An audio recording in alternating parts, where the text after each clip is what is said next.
빌립보서 2장 5절로 11절 말씀 교독하겠습니다. 너희 안에 이 마음을 품어라. 곧 그리스도 예수의 마음이니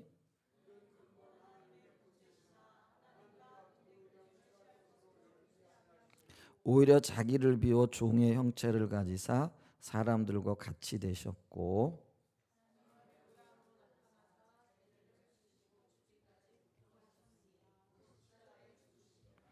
이러므로 하나님이 그를 지극히 높여 모든 이름 위에 뛰어난 이름을 주사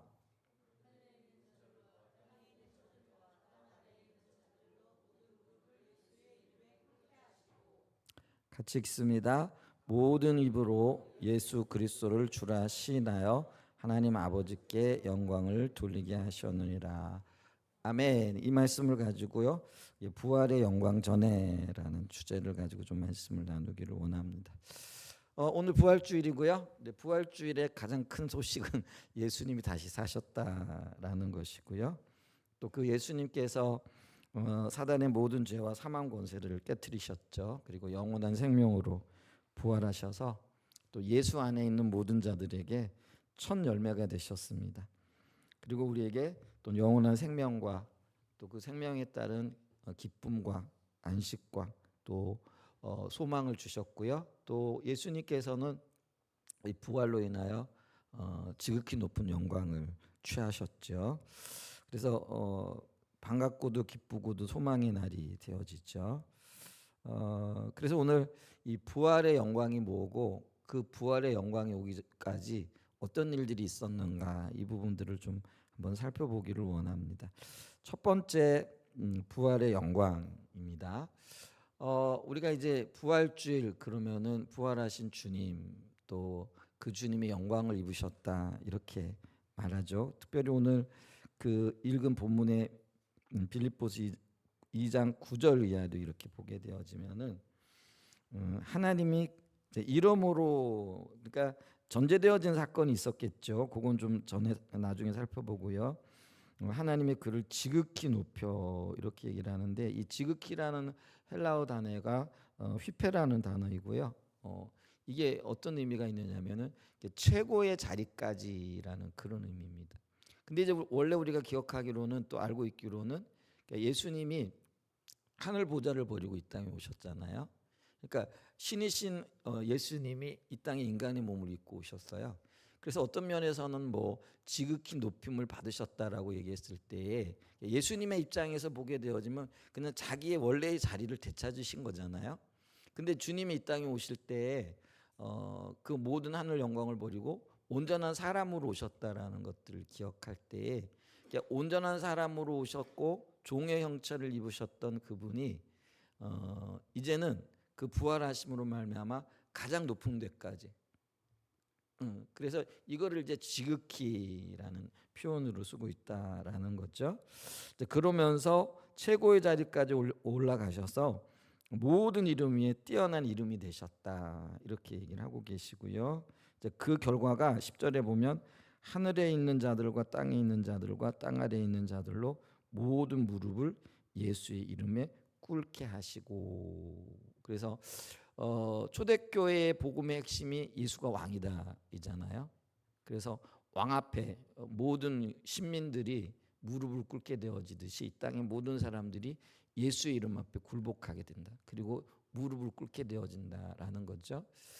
근데 우리가 이 그 예수의 이름 앞에 무릎을 꿇게 하셨다라고 얘기했을 때에 어떤 면에서는 뭐 예를 들면 우리가 공권력에 의해 가지고 뭐 어떤 면에서는 굴복하기도 하고 또 포기하기도 하고 뭐 무릎을 꿇기도 하고 이런 일들이 일어나잖아요. 근데 이 부활의 영광이라는 거는 이 공권력에 의한 강제적인 어떤 그런 무릎을 꿇었다라는 건 존경의 표시가 되어지잖아요. 그게 아니고요.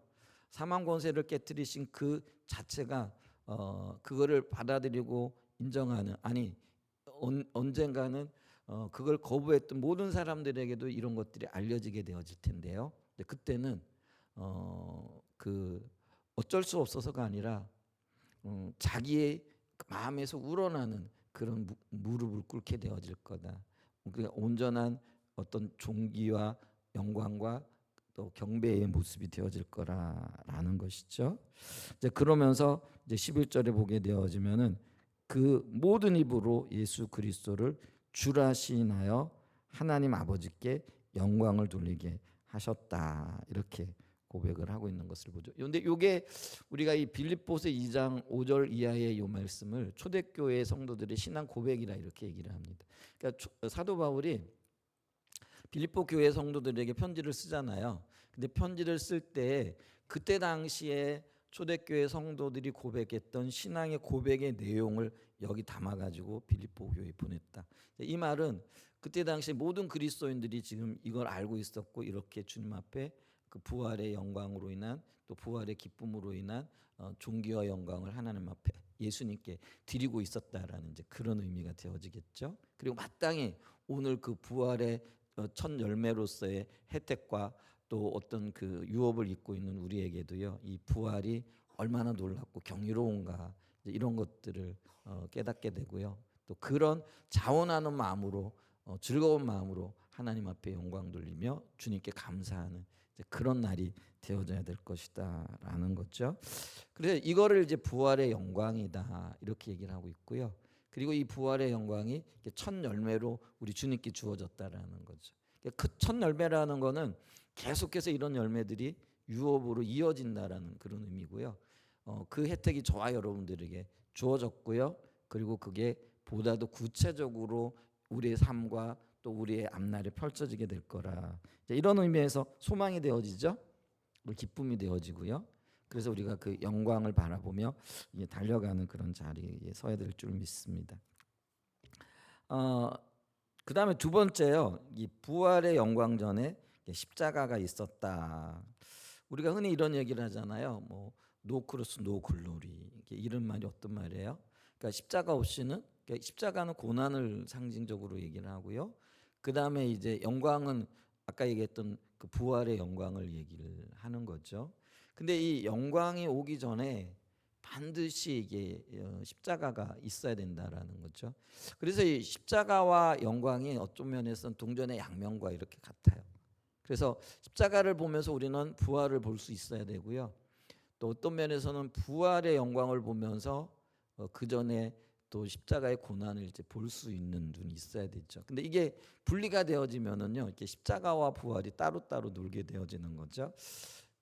제가 목회 처음 할 때 어떤 분이 저한테 이런 얘기를 했어요. 어떤 얘기를 하냐면 아니 목사님은 맨날 십자가만 얘기를 하세요.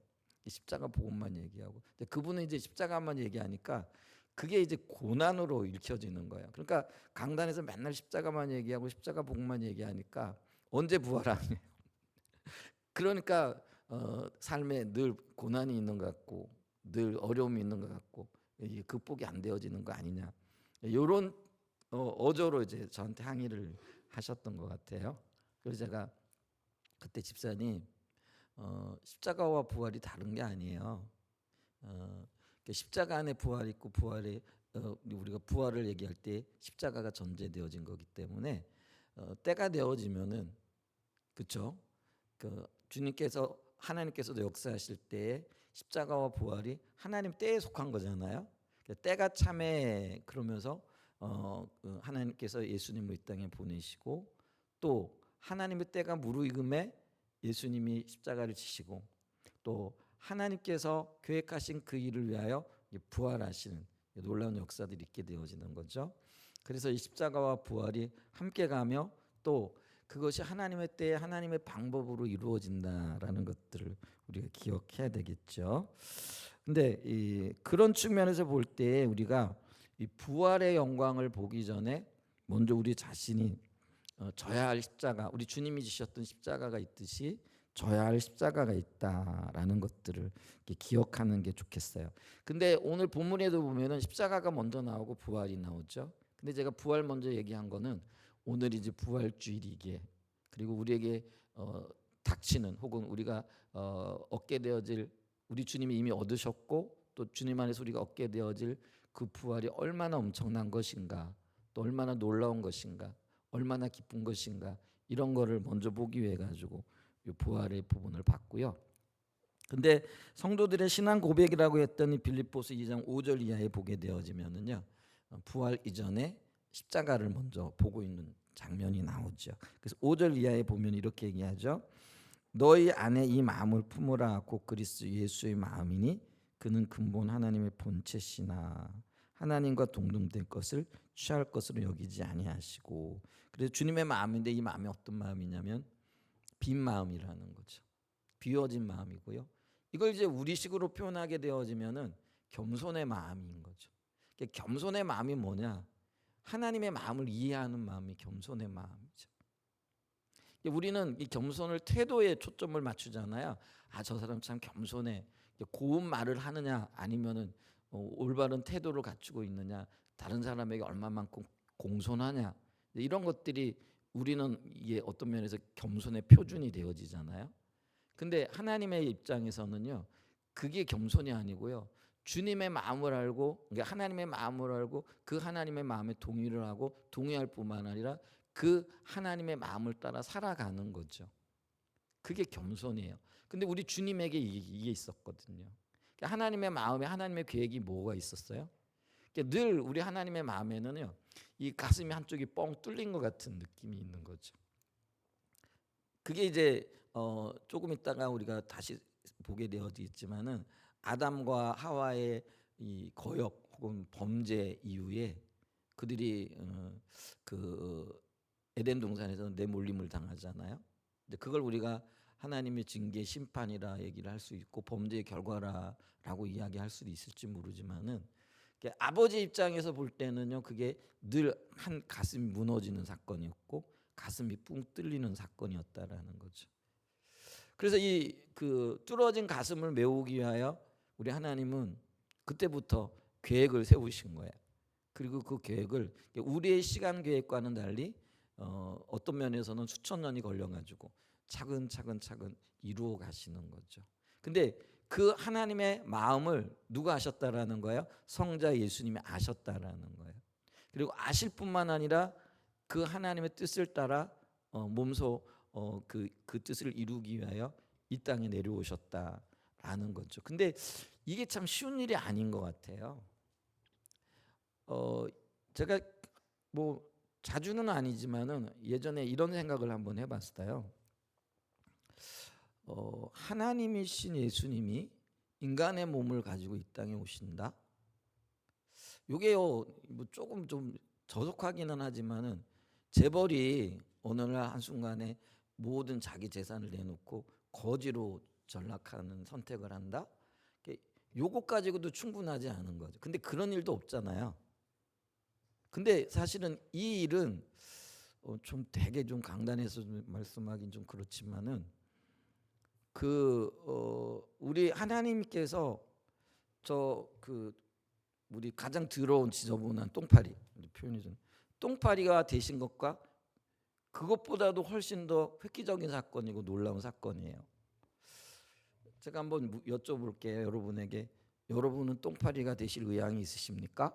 하고 물어본다면은 여러분 중에 누구도 내가 인간으로서의 권리를 포기하고 정말로 그럴 수 있는 기회가 있었단 말이에요.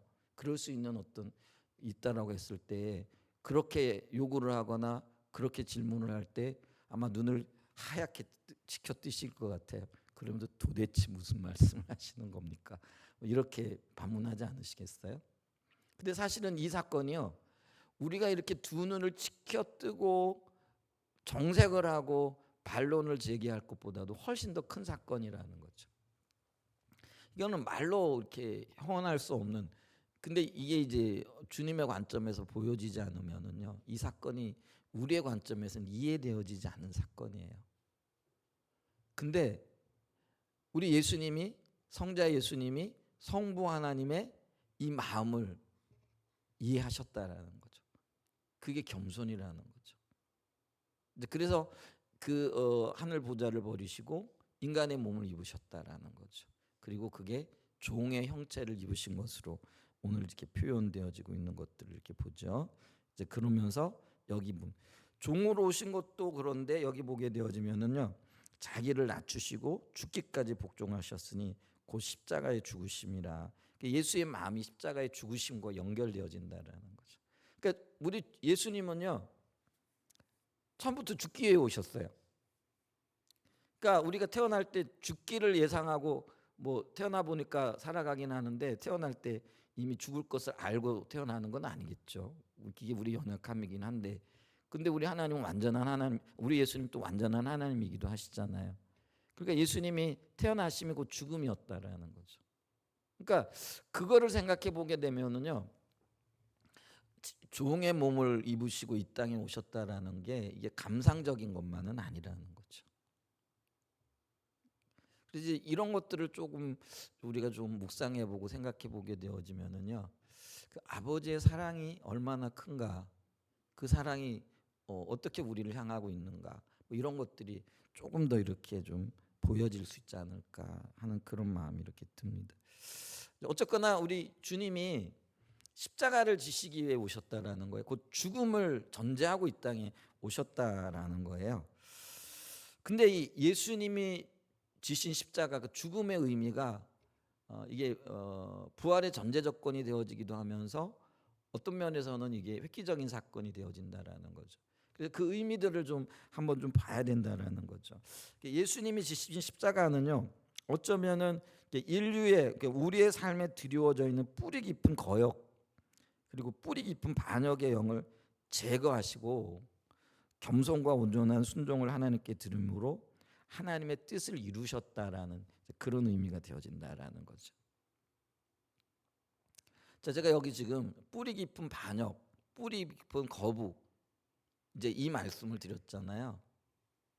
자, 이게 이제 뭐가 연결되어지느냐면은요, 원래 하나님의 창조 의도와 이 부분이 연결되어진다라는 거죠.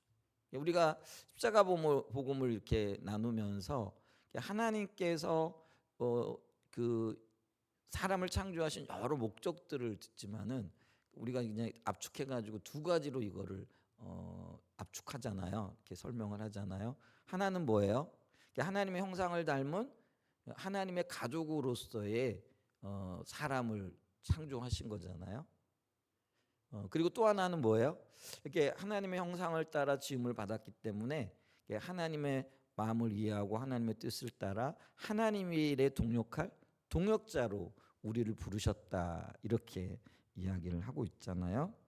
근데 하나님께서 우리를 가족으로 부르셨고 또 동역자로 부르셨지만 여기서 주목해야 될 건 뭐냐면, 그럼에도 불구하고 하나님은 우리를 부르실 때에 주도권을 가지고 부르셨다라는 거죠. 이걸 우리가 하나님이 우리의 주인 되는 삶 혹은 우리의 주권자가 되는 삶의 자리를 이야기를 하는 거죠. 그리고 그게 우리는 그걸 다 이해를 못해요. 도대체 하나님이 왜 그렇게, 뭐 예를 들면은요, 주님께서 우리에게 자유를 주시려면 완전한 자유를 주셔야지. 이제 우리가 그게 자유를 주셔야지 뭐 끈달린 것처럼 뭐 주권적인 삶, 주권적인 동역자, 주도적인 삶, 이게 뭐야? 이게 그게 이제 우리는 불편한 거예요, 사실은.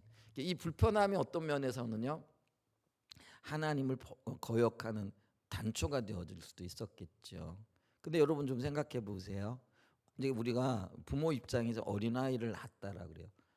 그럼 그 어린아이가 부모의 관리와 지도하에 있을 때 가장 행복하잖아요. 근데 어느 순간 아이를 낳고 난 다음에, 야, 너 이제 태어났으니까 네 마음대로 살아. 나하고는 상관없어. 너는 완전한 자유야. 너는 완전한 자유인이야. 만약에 이렇게 했다 그러면은 살 수 있었을까요? 우리가 이런 관점에서 봤을 때도, 그러면 하나님이 왜 어떤 면에서는 끈달린 것 같은 자유, 끈달린 것 같은 인간에 대한 사랑, 이거를 이렇게 허락하셨을까? 사실은 그게 가장 안전하기 때문일 거예요. 우리는 다 이해하지 못하지만, 그리고 그게 가장 어떤 면에서는요, 우리에게 유익이 되어지는 거라는 거죠. 그래서 이 하나님의 선택, 그게 이제 하나님의 주권자 되는 그 어떤 하나님의 행하심이잖아요. 근데 이 하나님의 선택의 어떤 중심에도요, 결국에는 누가 있느냐면은요, 우리가 있는데요. 우리를 위한 선택이었다라는 거죠. 그래서 이걸요, 우리가 다 이해할 수는 없지만 부모의 심정에서 좀 이해를 해보면은, 우리가 자녀들을 위하여 어떤 선택을 하거나 결정을 할 때 그 초점이 누구에게 있어요? 자녀의 행복에 있잖아요. 자녀들이 어떤 면에서는 기쁨을 또 행복을 또 삶의 어떤 희망을 가지고 살기를 원하는 이제 그런 마음을 가지고 간섭 아닌 간섭을 하잖아요. 그리고 어떤 선택을 하잖아요. 이제 그런 관점에서 보게 되어지면 하나님께서도 이런 어떤 끈달린 것 같은 선택을 이게 하나님의 선택이시잖아요. 결정이시고 그 선택의 이면에도 결국에는 저와 여러분의 행복을 위한 것이 있지 않나. 우리가 이런 관점에서도 좀 볼 수 있다라는 거죠. 근데 어쨌거나 하나님께서는 처음 사람 아담과 하와를 만들어 놓으시고 요 주권적인 부분을 강조를 하셨다라는 거예요. 그래야 너희들이 행복하다라는 그런 의미겠죠. 자, 창세기 2장 15절 이하로 이렇게 보게 되어지면은 17절까지 자, 이렇게 말씀을 하세요. 창세기 2장 15절로 여호와 하나님이 그 사람을 여기서 주도권을 잡고 계신 분이 누구예요? 여호와 하나님이 이렇게 얘기를 하고 있죠. 그 사람을 이끌어 그 사람이 누구예요? 아담을 얘기를 하겠죠. 또 확대하면 하와를 얘기하겠죠. 아담과 하와를 얘기를 하겠죠. 자, 이끌어 에덴 동산에 두어 그것을 경작하며 지키게 하고 이게 이제 하나님의 일을 대신하여 맡기시는 그런 장면이죠. 또 그러면서 16절에도 여호와 하나님이 역시 주도권을 강조하시는 부분이에요. 그 사람에게 명하여 이르시되 동산 각종 나무의 열매는 내가 임의로 먹되 17절에 굉장히 중요한 말씀이죠. 선악을 알게 하는 나무의 열매는 먹지 말라. 내가 먹는 날에는 반드시 죽으리라 하시니라. 이렇게 말씀을 하고 계신 것을 보죠. 자, 하나님께서는 첫사람 아담을 에덴으로 이끄세요. 누가 이끄셨어요? 하나님 이끄셨어요. 여기서도 우리는 하나님의 이렇게 주도적인 어떤 행하심을 이렇게 볼 수 있고요. 그러면 모든 것을 경작하며 지키게 하셨어요. 근데 누가 또 그렇게 하셨어요? 여호와 하나님이 그렇게 하셨어요. 그러면서 이 모든 것을 경작하며 지키며 또 그 동산의 각종 나무의 열매를 내가 임의대로 먹되 이게 임의라는 건 뭐예요? 네 마음대로 해라라는 그런 의미가 있잖아요. 마음껏 자유를 주신 것을 보죠. 근데 하나의 단서를 달게 되잖아요. 그 단서가 뭐냐면은 선악을 알게 하는 나무의 열매를 먹지 말라라는 하나의 금기 사항을 두셨다라는 거죠. 이 금기 사항이라는 게요. 어떤 면에서 보게 되어지면은 이게 하나님의 주권자 되심을 인식하게 하는 거죠. 그러니까 우리가 어떤 의미에서 보면은요. 무한한 자유가 주어지면은 행복할 것 같죠. 무한한 자유가 주어졌더니 어떤 일들이 일어나요? 죽이고 또 파괴하고 또 그것이 또 다른 어떤 고통들을 가져다 주고 요즘 제가 이렇게 보면서요. 한 나라가 강성해지니까 다른 나라에 대한 뭐라 그럴까요? 뭐죠? 그 우위라 그럴까요? 마음대로 좌지우지하고 싶은 어떤 일들이 있잖아요. 지금 우리가 그게 이제 세계사 속에서 보잖아요. 제가 지금 정치적인 얘기를 하려고 하는 게 아니고요. 우리 삶 속에 나타나고 있는 일들을 좀 보자라는 거죠. 지금 이제 중동의 전쟁이 굉장히 끔찍하게 일어나고 있잖아요. 근데 모든 것들을 우리가 뭐 이해한다라고 할지라도 전쟁 자체는 이거는 어떤 면에서는 악인 것을 우리가 볼 수가 있잖아요. 우리 한번 생각을 해보자고요. 뭐 명분이 있을 수 있고요. 뭐 목적이 있을 수 있어요. 근데 그 명분과 목적 앞에 고통을 당하고 있는 수많은 아이들과 또 그 여인들과 또 그 사람들을 좀 생각을 해보자라는 거죠. 얼마나 고통스럽겠느냐라는 거죠. 우리는 이제는 점점 잊혀져 가고 있지만은 이게 전쟁을 겪었던 민족이잖아요. 이게 남의 일이 아닌 것을 보죠. 뭐 높은 이상 혹은 높은 뭐 어떤 명분, 뭐 실리적인 어떤 뭐 어떤 목적 이런 거는 이제 우리는 잘 모르지만은 어쨌거나 참 많은 고통이 이렇게 따르고 있다라는. 근데 이 고통이 어떤 면에서는요 무한한 자유를 누리려고 하는 인류의 죄악과도 관련이 되어 있지 않겠느냐라는 거죠. 그러니까 우리에게 어떤 면에서 무한한 자유가 주어지잖아요. 그러면 그게 뭐라 그럴까요? 이게 하나님이 의도하셨던 아름다운 열매의 결과로 나타나는 게 아니라 오히려 하나님이 우려하는 어떤 열매들을 맺히게끔 되어져 있다라는 거죠. 그래서 이런 것들을 방지하기 위한 하나의 금기 사항이 필요한데 그게 뭐냐면은요. 내가 피조물이라는 것과 그리고 창조주 되신 하나님이 내 삶을 보고 계시다라는 걸 인식하는 거예요. 그게 주권자를 우리의 삶 속에서 인정하는 거죠. 여러분, 하나님 없이 살아가는 사람들과 하나님을 마음에 모시고 살아가는 사람들의 삶의 자세와 태도가 열매가 당연히 달라질 수밖에 없겠죠. 이제 하나님이 의도하신 것은 바로 이런 부분이 아닐까. 그래서 하나님께서 모든 것들을 임의로 모든 것들을 허락하셨지만 그럼에도 불구하고 너는 피조물인 것을 기억해야 돼. 그 의미 가운데는요, 내 뜻을 알고 내 뜻을 따라야 돼. 거기가 겸손이라는 거죠. 그리고 이 겸손 안에 우리가 누릴 수 있는 진정한 행복이 있다라는 거죠. 이 겸손이 없게 되어지면은요, 내가 누리는 모든 것들이 어떤 영역에서는요, 더 많은 것들을 얻기 위한 수단이 되어질 수밖에 없다라는 것들이죠. 근데 내가 피조물임을 인식하는 그 순간에 내게 주어진 모든 것들은 은혜이고 감사가 되어지는 거예요. 이제 그런 어떤 삶의 태도와 자세가 되어지겠다라는 거죠. 그래서 이 하나님께서 이 아담과 하와에게 동산의 모든 것들을 네 마음대로 해도 좋아. 그런데 한 가지는 잊지 말아야 돼. 그게 뭐냐면 내가 너의 주인이라는 걸 잊지 말아야 돼. 근데 그 표시로 선악을 알게 하는 나무, 그거는 건들지 마. 이게 노타치야. 이렇게 지금 하나님이 요구하고 계신 것들을 볼 수가 있죠. 근데 어떤 일이 벌어졌어요? 우리가 잘 알고 있듯이 창세기 3장 1절 이렇게 보게 되면요. 6절까지 제가 한번 읽어볼게요. 창세기 3장 1절로부터 6절. 그런데 뱀은 여호와 하나님이 지으신 들짐승 중에 가장 강교하니라. 뱀이 여자에게 물어 이르되 하나님이 참으로 너에게 동산 모든 나무의 열매를 먹지 말라 하시더니, 요 뱀은요 어떤 면에서는 의인화되어 있고 상징화되어진 거예요. 우리 지금 우리가 보는 그 뱀을 얘기하는 게 아니고요. 강교한 사단의 어떤 그 성품을 표현하는 것일 수도 있고요. 모르겠어요. 하나님께서 아니 사단이 뱀 속에 들어가 가지고 어떤 일들을 저질렀는지 이거는 우리가 명확하게 알 수 없지만, 그러나 이 뱀의 성격이 뭐냐라고 얘기했을 때 이 뱀은요 그 사단을 얘기를 한다라는 거죠. 그러니까 사단이 지금 하와를 찾아와 가지고 이렇게 지금 어떤 면에서 미혹하고 있는 그런 장면이라는 거죠. 그러면서 너희에게 동산 모든 나무 열매를 먹지 말라 하더냐. 왜곡이죠. 여기서 왜곡이 일어나는 거예요. 그래서 사단은 항상 왜곡하는 자예요. 속이는 자라는 걸 기억하셔야 됩니다. 그러니까 진리를 속이기 위하여 어떤 면에서는요, 진리를 부분적으로 이용을 하는 거예요.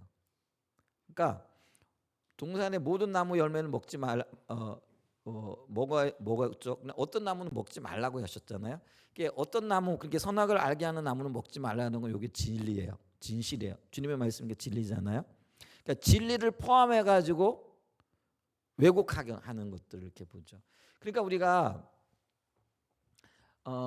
복음서에도 보게 되어지면 사단이 예수님을 미혹할 때도 그렇잖아요. 그러니까 말씀을 가지고 미혹을 하는데 말씀이 포함되어져 있죠. 그래서 진리를 확대해 가지고 해석함으로 왜곡하는 거죠. 그게 이제 주로 사단이 쓰는 전략 중에 하나라는 거죠. 근데 우리가 이런 전략에 그 어떤 면에서는 그 열려져 있지 않게 되어지면은요, 표현이 좀 그런데 눈 뜨고도 어떤 면에서는 속게 되어지는 일들이 일어나는 거죠. 이게 영적인 분별력과 굉장히 관련되어지기 때문에 저와 여러분들이 늘 기도해야 돼요. 보는 눈, 듣는 귀, 깨닫는 마음이 부어지기를 위하여 항상 하나님 앞에 겸손한 마음으로 기도해야 될 줄 믿습니다.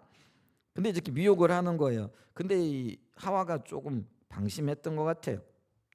뭐 이게 사단하고 대화해가지고 이익이 없을 것 같은, 유익이 없을 것 같은데 그냥 거절했으면 좋았을 텐데 그냥 넘어가요. 2절에 보면 여자가 뱀에게 말하되 동산 나무의 열매를 우리가 먹을 수 있으나 동산 중앙에 있는 나무의 열매는 하나님의 말씀에 너희는 먹지도 말고 만지지도 말라 너희가 죽을까 하노라 하셨느니라. 여기서 또 한번 말씀에 대한 왜곡이 일어나죠.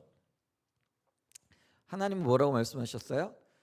반드시 죽으리라 했는데 죽을까 하노라. 반드시 죽는 것과 죽을까 하노라는 이제 다른 뉘앙스를 우리에게 가져다 주잖아요. 그랬더니 우리가 말씀을 알아도 정확하게 알아야 되는데 이런 어떤 난점이 있죠. 그랬더니 4절에 뱀이 여자에게 이르되 너희가 결코 죽지 아니하리라. 그래서 이 부분을 치고 들어오는 거죠. 이제 그러면서 너희가 그것을 먹는 날에는 너희 눈이 밝아져 하나님 같이 되어 선악을 알 줄 하나님이 아심이라. 그랬더니 여자가 그 나무를 본즉 먹음직도 하고 보암직도 하고 지혜롭게 할 만큼 탐스럽기도 한 나무인지라. 여자가 그 열매를 따먹고 자기와 함께 있는 남편에게도 주매 그도 먹은지라. 자, 뱀의 유혹에 넘어가서 하와가 먼저 선악과를 먹고요. 아담에게도 주죠. 근데 그 하나님이 하지 말라고 했던 금기사항 이게 뭐였느냐면 하나님이 그들의 주인됨을 말하고 있는 것. 이게 이제 선악을 알게 하는 나무의 열매를 먹지 말라고 하신 이유잖아요.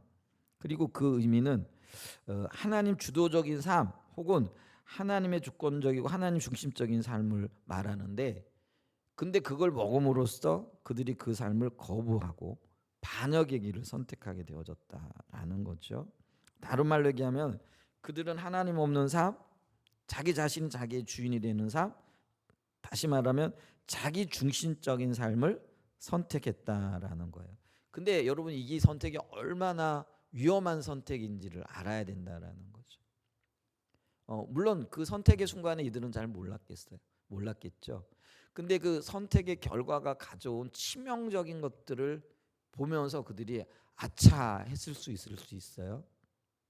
근데 이미 그때는 늦어버렸다라는 거죠. 근데 그들의 선택은요, 하나님에 대한 반역이었고요, 하나님을 거부한 첫 사례가 되어졌다라는 거죠. 그래서 그 결과로 그들은 하나님으로부터 이렇게 쫓겨남을 당하게 되어지잖아요. 그러면서 그들 가운데 하나님의 생명이 서서히 그리고 철저하게 걷히게 되어지는 모습을 우리가 보고 있고요. 또 그 결과들을 우리가 지금 어떤 면에서는 보고 살아가고 있는 것을 보죠. 근데 이 사건 이후로 아담의 후손인 모든 인류는요 놀라운 어떤 그런 모습을 띠게 되어지는데 그게 뭐냐면은요 하나님의 주권을 거부하는 뿌리 깊고 그리고 유서 깊은 반역과 거부의 영에 사로잡혀 오게 되어졌다라는 거죠. 그래서 로마서에 보면은 8장에 우리가 누구에게 순종하는가가 그 우리의 주인이 누군가를 드러낸다 이렇게 얘기를 하거든요. 그러니까 아담과 하와가 사단에게 순종했어요. 그랬더니 사단의 지배를 받게 되어지는 거죠. 그런 끔찍한 결과가 오게 되어졌다라는 것들을 우리가 볼 수가 있죠. 그래서 어떤 면에서는 이 사단이 하나님을 거역하는 그런 어떤 선택을 하게 되어질 때 그가 거역하는 영이 되어졌고요. 그 거역하는 영인 사단에게 순종하게 되어졌을 때에 사람 역시 하나님의 주권을 거부하는 뿌리 깊고도 유서 깊은 반역과 그리고 거부의 영에 의한 통치를 받게 되어졌다라는 거죠.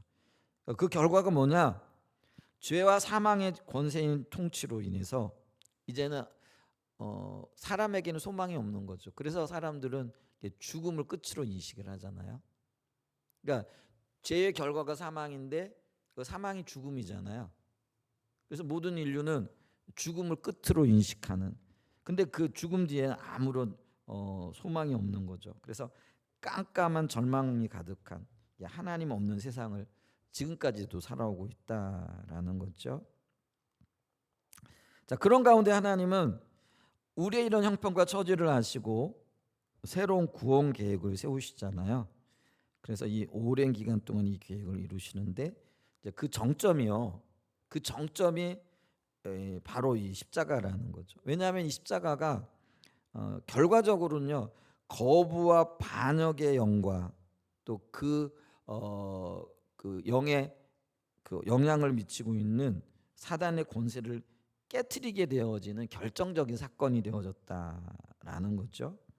그러니까 이 예수님의 십자가는요 다른 말로 얘기하면 거부의 영이 깨어지고 또 반역의 영이 깨어지는 결정적인 사건이 되어진다라는 그런 의미죠.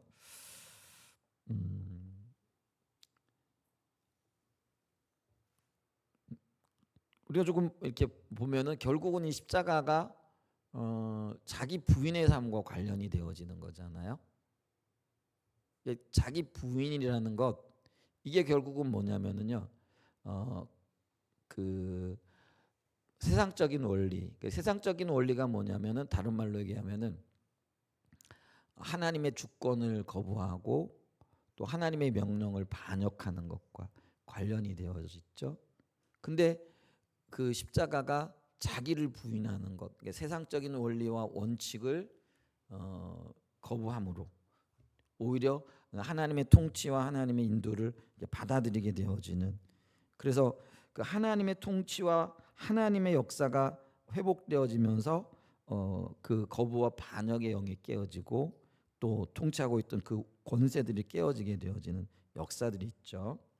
그래서 우리가 잘 알고 있듯이 이 세상의 원리와 삶의 방식은요, 이게 하나님에 대한 거부와 주권으로 하나님의 주권에 대한 거부로 나타나고, 이걸 우리는 자기중심적인 삶이라고 그러고, 이게 세상 사람들이 살아가는 삶의 원칙이고 철칙인 것을 보죠. 그래서 우리가 늘 주장하는 게 뭐예요? 내 인생 내 거라는 거죠. 그리고 이 어린아이 때부터 드러나는 습성이 뭐냐면요, 그러니까 내가 하고 싶은 대로 하겠다라는 거예요. 그리고 우리는 심지어 이제 그런 것들을 부추기며 살아가고 있잖아요. 그래, 너 원하는 거 다 해. 그게 너를 위한 길이야. 그게 너의 행복을 위한 거야. 뭐 이러면서 우리가 그런 것들을 이제 부추기고 있다라는 거죠. 그리고 이게 행복이고 이게 어떤 면에서는 미덕이고 아름다운 삶이라는 가치관을 가지고 있고요. 이런 세계관이 물들어 있는 것들을 우리가 볼 수가 있죠. 그런데 이런 세상의 원리와 자기중심적인 삶을 가진 방향에서는요, 하나님의 목적, 하나님의 의도, 하나님의 마음 이런 것에는 단 1%의 관심도 없다라는 것이죠. 오직 자기와 자기의 이익과 유익만이 있을 뿐이라는 거죠. 근데 예수님이 이 땅에 오셨어요. 그리고 십자가를 지셨어요.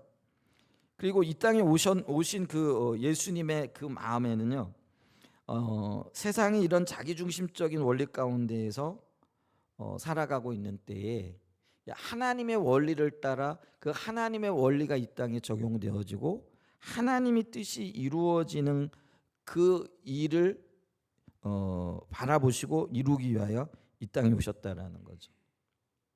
그럴 뿐만 아니라 실제로 철저하게 우리 예수님은요, 그 세상과는 반대되는 삶의 원칙과 방향을 따라 사셨다라는 거죠. 그래서 이 땅에 오실 때도 하나님의 뜻을 따라서 또 삶을 살아갈 때도 하나님 중심적인 삶, 어떤 문제를 결정할 그 모든 순간에도요 하나님의 마음이 뭔가 이거를 고민하며 사셨다라는 거예요. 그리고 그 고민의 결과가 십자가로 나타났다라는 것이죠. 자, 우리가 알고 있다시피요, 예수님은 완전한 의인이시잖아요. 그러니까 죄가 없으신 완전한 의인이죠. 그런데 하나님께서 이 완전한 의인에게 죄인을 대신하여 형벌을 받으라, 다른 말로 얘기하면 십자가를 지라, 이렇게 요구하셨다는 거죠. 근데 세상적인 원리에서 보면은 이게 합당하지 않아요. 그리고 이치에도 맞지 않아요. 부당한 요구가 되어진다라는 거죠. 다른 말로 얘기하면은 마치 폭군이 자기 어떤 뜻을 이루기 위하여 마음대로 그냥 어떤 명령을 내리고 어떤 그 일을 이루기 위하여 강요하는 것과 같은 그런 모습이다라는 거죠. 그렇지 않습니까? 우리가 십자가는 죄인이 형벌을 받는 곳이잖아요. 그럼 죄인이라는 건 죄를 지었다라는 그런 의미인데, 근데 우리가 알다시피 예수님이 완전한 의인이라 이렇게 얘기를 하잖아요.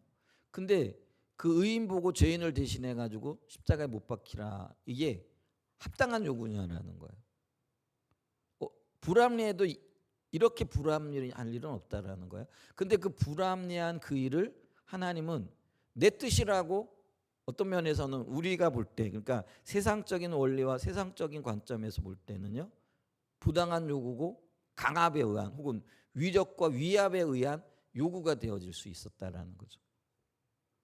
그러면 세상의 원리를 보게 될 때는 그걸 따라야 돼요, 말아야 돼요? 따르면 바보라고 얘기를 하죠. 그러면서 세상 사람들이 내가 도와줄 테니까 그런 거 절대 따르면 안 돼, 우리 함께 싸워야 돼, 뭐 이렇게 나올 거라는 거죠. 근데 그게 세상의 관점이라는 거예요. 그런데 우리 주님은 어떻게 반응하셨다라는 거예요?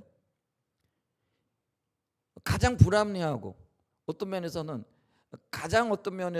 부당하게 보여지는 이 일에 대해서 단 하나, 그게 있어요. 뭐냐면 하나님의 뜻이라는 거예요. 이게 하나님의 뜻이고 하나님의 마음이고 하나님의 원하시기 때문에 나는 그 길을 가련다라는 거죠. 그러니까 이게 우리가 철저하게 자기중심적인 삶에 물들어 있는 사람들의 관점에서는요, 이게 도무지 이해되어질 수 없는 사건이라는 거죠. 그리고 이해되어지지 않은 행보가 되어질 수 있다라는 거죠. 그런데 예수님은 우리와는 달랐다라는 거죠. 그분은 철저하게 하나님 중심적인 삶의 원리를 가지고 계셨고요. 그리고 하나님의 뜻을 이루고 하나님의 마음을 따라 살아간, 다시 말씀드린다면 하나님 주권적인 삶, 하나님이 자신의 삶의 주인 되시는 삶의 원리들을 추구하고 계셨고 따라가셨다라는 거죠. 그리고 이 삶의 원리가 부당한 요구처럼 보여지는 그 요구 앞에 자신을 드릴 수 있는 이유가 되어졌다라는 거죠. 그래서 우리가 볼 때요, 이 십자가가 굉장히 험한 십자가입니다.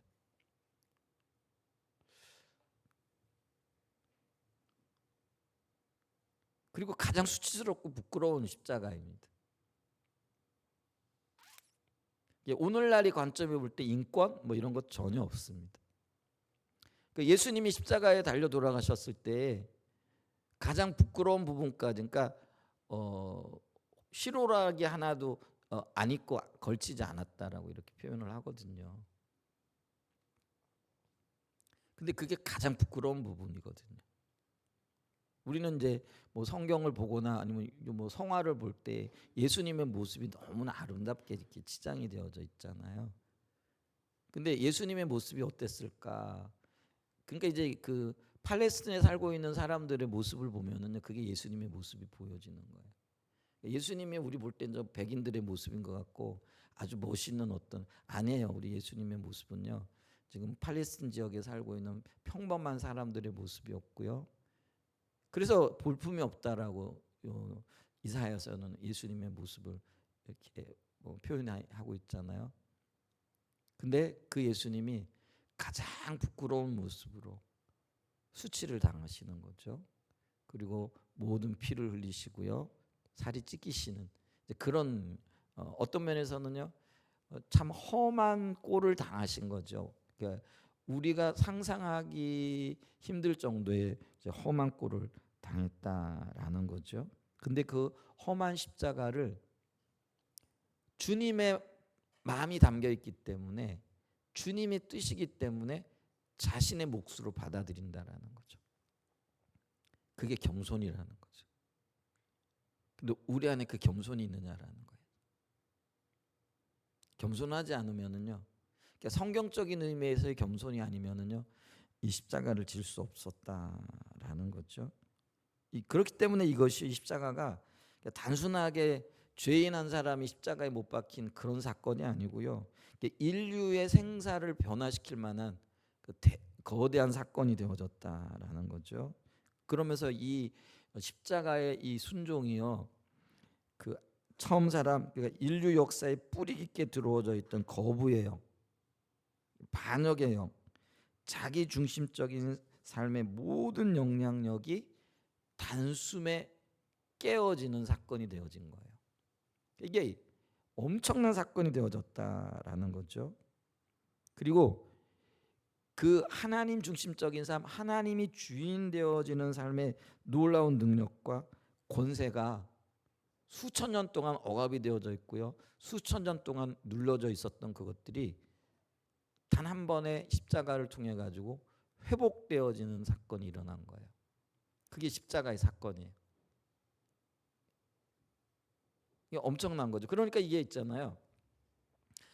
선악과로 인하여 무너졌던, 그러니까 아담과 하와의 인류의 우리 조상인 인류의 반역과 거부에 의해 무너졌던 하나님의 주권이 예수님의 그 하나님의 의도와 마음과 그 뜻을 알고 순종함을 통해서 이 거부의 영과 또 이 반역의 영이 깨어지는, 그래서 하나님과의 관계가 단숨에 회복되어지는 원대한 사건이 되어진 거예요. 근데 이 사건을 이루시기 위하여 하나님은 그토록 많은 시간들을 준비하셨던 것을 보죠. 이게 너무나 큰 사건이 되어지기 때문에.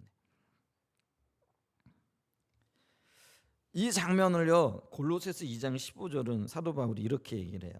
이렇게 얘기를 하는데, 골로새서 2장 15절에 보면 통치자들과 권세들을 무력화하여, 여기서 통치자들과 권세는 누구예요? 세상 권력 혹은 그 뒤에 있는 사단의 권력을 얘기를 하는 거죠. 그리고 다른 말로 얘기하면은 세상의 삶의 원칙과 삶의 방향이 뭐라고요? 자기중심적인 삶이죠. 그러니까 하나님 없는 삶을 꿈꾸는 거죠. 그리고 그걸 추구하는 거죠. 그게 통치자들과 권세자들이에요. 그런데 여기 보면은요, 그들을 무력화하여 드러내어 구경거리로 삼으셨다, 이렇게 얘기를 해요. 엄청난 일이잖아요. 그것을 구경거리로 삼으셨는데, 그것을 구경거리로 삼을 수 있었던 결정적인 게 뭐냐면요, 십자가였다는 거죠. 그래서 십자가로 그들을, 그 세상 통치자들과 권세자들, 세상의 철칙과 세상의 원칙을 따라 살아가는 자들, 다른 말로 거부와 반역으로 얼룩져서 자기를 주장하고 자기가 자기의 주인 되어 살아가던 그 모든 무리들을 십자가로 이겼다라는 거예요. 그래서 그들이 구경거리가 되어진 엄청난 사건이에요. 그게 십자가에서 일어났다라고 선언하고 있는 거죠. 그래서 예수님이 지신 십자가는요, 다른 말로 얘기하면 자기 부인이에요. 그리고 자기 중심적인 삶의 포기예요. 그리고 하나님 중심적인 삶의 선택인 거예요. 그래서 이것은 인류 최초의 사람이었던 아담이 선택했던 삶의 반전이고요, 잃어버렸던 하나님의 생명이 회복이 되어지는 역사, 회복의 역사이다라는 거죠. 그래서 우리는요, 이 인류 역사를 예수님의 십자가 이전과 이후로 나누잖아요. 그래서 예수님이 이 땅에 오신 것과 오시기 전과 오신 이후의 역사 자체가 바뀌어 버린 거예요. 이제 그런 어떤 엄청난 변화들이 생겨났다라는 거죠. 그래서 인류의 삶의 어떤 방향을 바꾸는 분기점이 되어져 버린 거죠.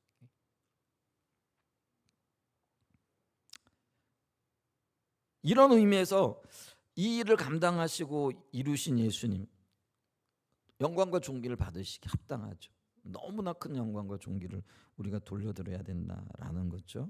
그래서 우리가요, 왜 하나님께서 예수님을, 그러니까 우리가 신적인 어떤 영역을 배제한 완전한 인간으로 오신 예수님을 하나님의 보좌 우편으로 앉히시는지, 그게 아까 지극히 높은 곳으로 이렇게 표현하고 있잖아요. 그래서 왜 하나님이 이 예수님을 인간적인 관점에 봤을 때 지극히 높은 자리로 높이 드시는지, 그게 이해가 되어지는 사건이라는 거예요. 이 십자가 때문에. 십자가가 이해되어지면은, 그래서 부활의 영광이 뭔가, 이게 이제 보여지게 되어진다라는 거죠.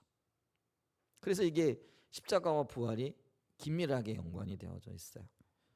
근데 저는요, 지금 과거의 사건을 뭐 얘기하고 싶은 게 아니라요, 오늘 이 이야기를 좀 하고 싶어서 장황하게 지금 여기까지 이렇게 왔는데요. 그게 뭐냐, 세 번째, 그럼 우리에게 이 십자가는 어떤 의미인가라는 거죠.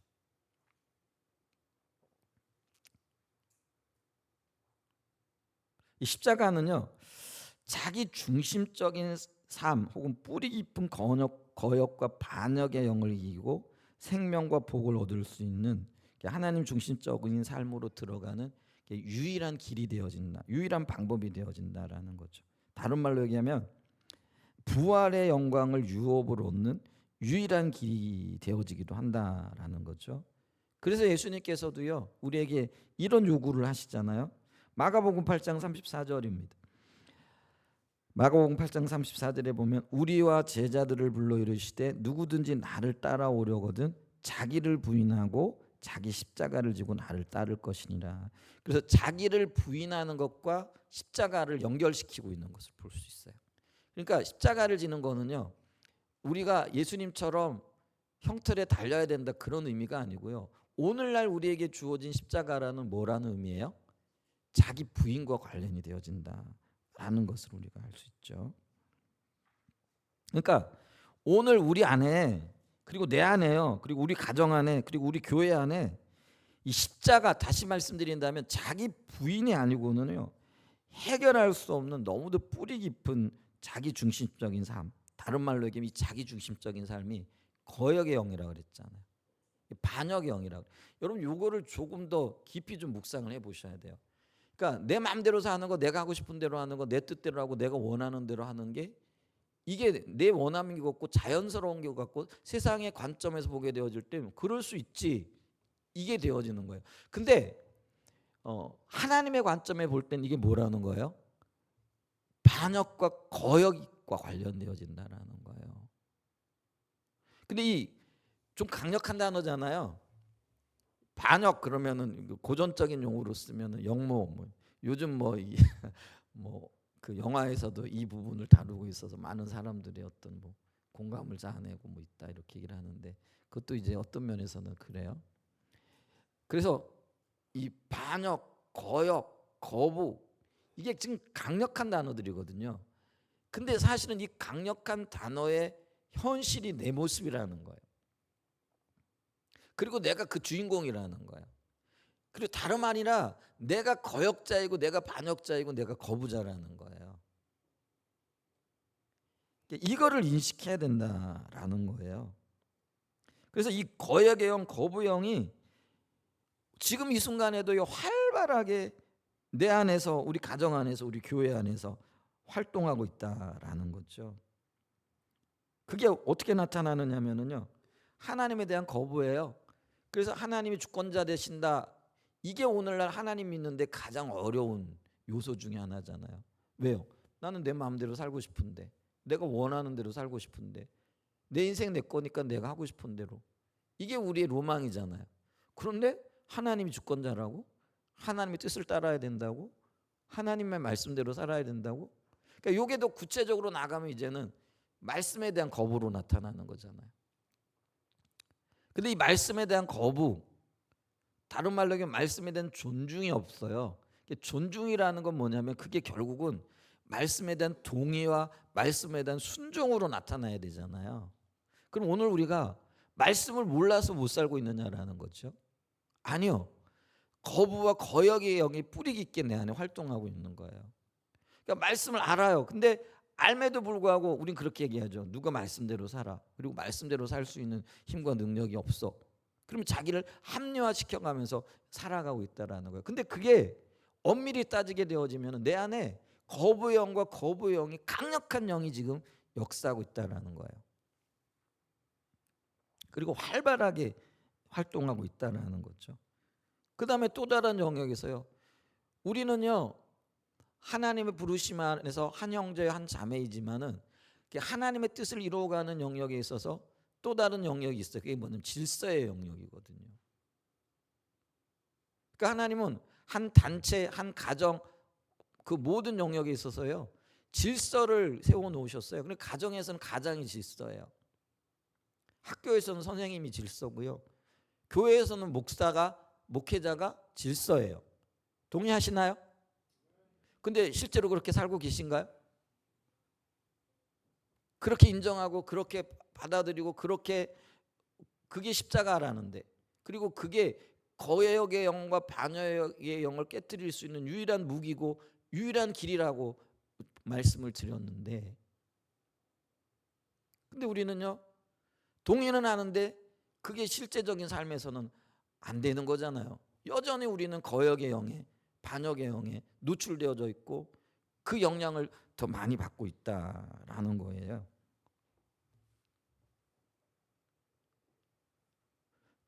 이게 인식이 되어져야 된다라는 거예요. 이게 분명하게 깨달아지고 보여지게 되어질 때에 내게 문제가 있다라는 문제의식이 생겨나기 시작하고요. 그러면 이 문제를 해결하기 위해 우리 어떻게 해야 돼요? 울어야 되고요. 어떤 면에서는요 밤잠을 자지 말아야 되고요. 어떤 면에서는요 이 문제를 해결하기 위한 엄청난 영적인 에너지를 우리가 쏟아부어야 될 그런 부분들이 있다라는 거죠.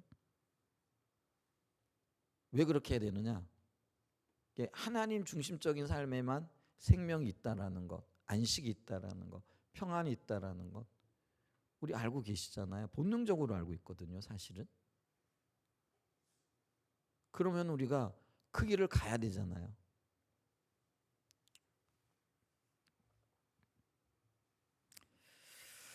그래서 우리가 이걸 인식하고요, 우리의 삶을 돌아보면서 그걸 정직하게 좀 내 안에 뿌리 깊은 반역의 영이 있고 거역의 영이 있고 거부의 영이 있구나. 그래서 내 것 조금만 침해받잖아요. 그리고 내가 원하는 거 조금만 타치를 받잖아요.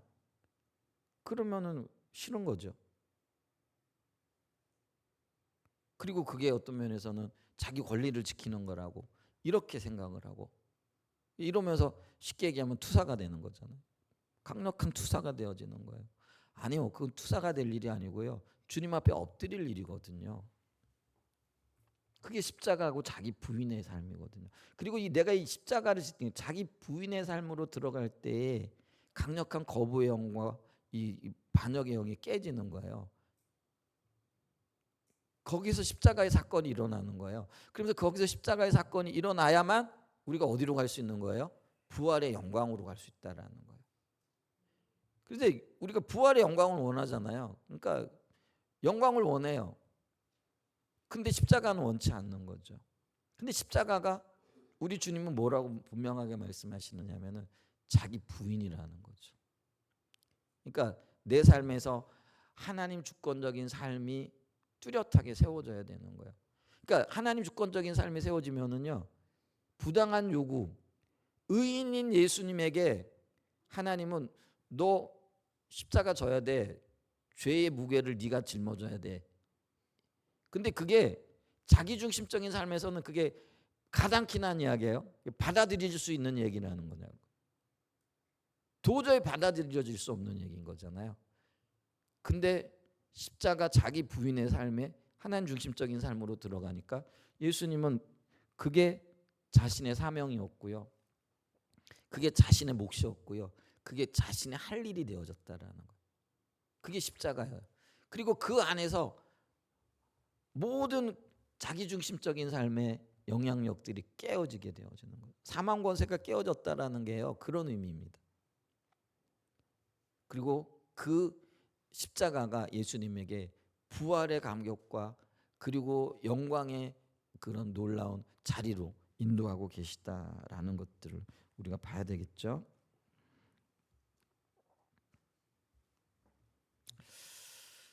우리가 부활의 영광을 주님과 함께 누리기 위해서는요, 우리는 주님이 지라고 하신 십자가를 먼저 져야 하는데, 이제 우리가 져야 할 십자가 무엇일까?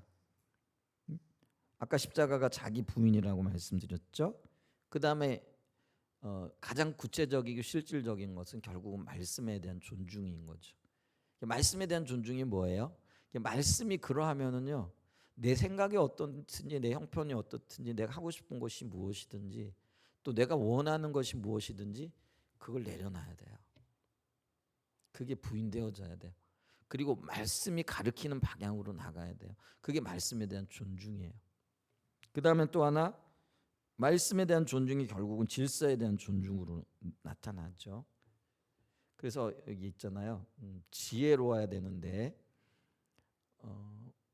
그래서 가정에서는 가정에서대로, 직장에서는 직장에서대로, 학교에서는 학교에서대로, 교회에서는 교회에서대로 질서가 존중되어져야 돼요. 그리고 그게 우리의 생명이에요. 그리고 그게 우리 안에 있는 거부와 불신과 또 이 반역의 영들이 깨어지는 가장 빠른 길이에요. 그게 깨어져야 하나님이 내 삶에 오셔서 통치할 수가 있거든요. 여러분 있잖아요. 아담과 하와가 거부하잖아요. 하나님의 주권을. 그러니까 하나님이 역사하실 수가 없는 거예요. 그러니까 하나님이 역사하실 수 없으니까 내보낼 수밖에 없는 거예요. 그래서 질서에 대한 존중, 자기 중심 내려놓는 것, 더 구체적으로 적극적으로는 하나님 중심적인 삶의 회복이 일어나야 된다라는 거죠. 근데 이런 길들이 한편으로 보면 너무 멀게 느껴지는 거죠. 가야 할 길이 너무 멀어요. 근데 멀다고 해서 우리가요 그냥 주저앉아 있게 되어지면은요 진짜 영원토록 못 가요. 그리고 우리 속담에 아주 좋은 속담이 있어요. 그게 뭐예요? 천리길도 한 걸음부터. 그러니까 한 걸음 한 걸음 내딛다 보면은 멀리 보이는 목표도요, 그 천리길도요 단숨에 가게 되어지는 역사가 있게 될 줄 믿습니다. 자, 이제 허리춤을 동이시고요. 저와 여러분 일어나시죠. 그리고 걸어가십시다. 그러면 저 멀리 느껴지는 그 십자가의 길, 자기 부인의 길, 하나님 중심적인 삶이 어느 순간에 이게 우리와 동역자가 되고요. 우리가 보조를 맞춰 가게 되는 그 길이 되어질 수 있을 줄 믿습니다. 그러면 하나님이 우리에게 은혜를 베푸시고요. 우리를 하나님의 능력으로 인도하여 주실 줄 믿습니다. 그래서 이 부활주일의 아침에 십자가가 어떤 의미인가? 이것도 굉장히 중요해요. 인식하는 것도. 근데 그 성경에서 말하는 십자가와 부활의 영광이 우리의 삶에서 누려지고 또 실제가 되어지기 위해서 이 십자가의 의미가 우리 안에서 어떻게 작동하고 있고 어떻게 작동해야 될 것인가, 또 부활의 영광이 우리에게 어떻게 주어질 것인가, 이런 부분들을 묵상하시는 가운데 저와 여러분들이 이 부활의 의미 가운데 진정한 부활을 맞이하는 영광을 누리는 그런 역사가 있으시기를 예수님의 이름으로 간절히 축복하고 축원드립니다. 아멘. 네, 찬양 178장 드리고요.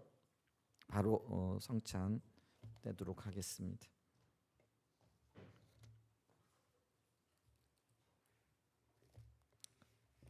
178장입니다.